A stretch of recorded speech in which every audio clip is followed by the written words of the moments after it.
इसके बारे में एक्सप्लेन करने के लिए जा रहे हैं, क्योंकि ये सब चीज जो है इंग्लिश स्पोकन में बहुत ही ज्यादा इंपॉर्टेंट है। अगर आप इंग्लिश सही से बोलना चाहते हैं परफेक्ट वे में और आपको डर नहीं लगे, तो आपको ये सब चीज किसी भी तरह से कंप्लीट करना होगा। और ये कंप्लीट करने में आपको ज्यादा टाइम नहीं लगेगा, 10 से 15 मिनट में आपको परफेक्ट वे में आपके माइंड में सेट हो जाएगा। और आप जब बोलिएगा तो उसमें आप में एक अलग कॉन्फिडेंस रहेगा और आपको डर नहीं लगेगा कि हम जो बोल रहे हैं वो सही बोल रहे हैं या गलत बोल रहे हैं।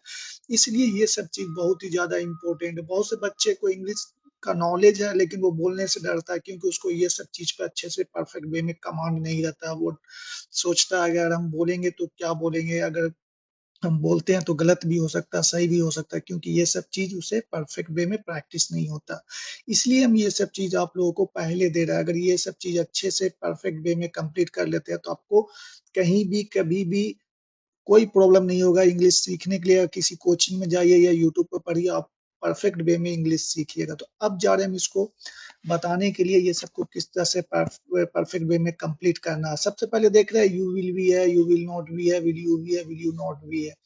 पहले इंग्लिश आप अच्छे से कर लीजिए। कितने बच्चे इंग्लिश में बोलने में डर लगता है, सोचता है यू के बाद विल आएगा कि क्या आएगा, इस टाइप से वो सोचने लगता है।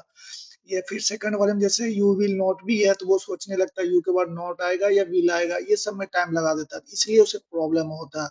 तो पहले आप इंग्लिश अच्छे से कीजिए। क्या बोलेंगे, यू विल भी, यू विल नॉट भी, विल यू नॉट भी, इस टाइप से। और एक चीज और बता दे रहे हैं, दूसरा नंबर और चौथा नंबर को आप दो तरीके से बोल सकते हैं। एक तो तरीका ये है यू विल नॉट भी है, और सेकंड तरीका है विल नॉट को आप एक साथ बोलिएगा वॉन्ट। क्या बोलेंगे, यू वॉन्ट भी। उसी टाइप से देखिए चौथा नंबर में विल यू नॉट भी है, तो एक तरीका ये हो गया। और दूसरा तरीका हो गया विल और नोट को एक साथ बोलिएगा। बोलिएगा किस तरह बोलिएगा, पहले बोलिएगा वॉन्ट यू बी। क्या बोलेंगे, वॉन्ट यू बी।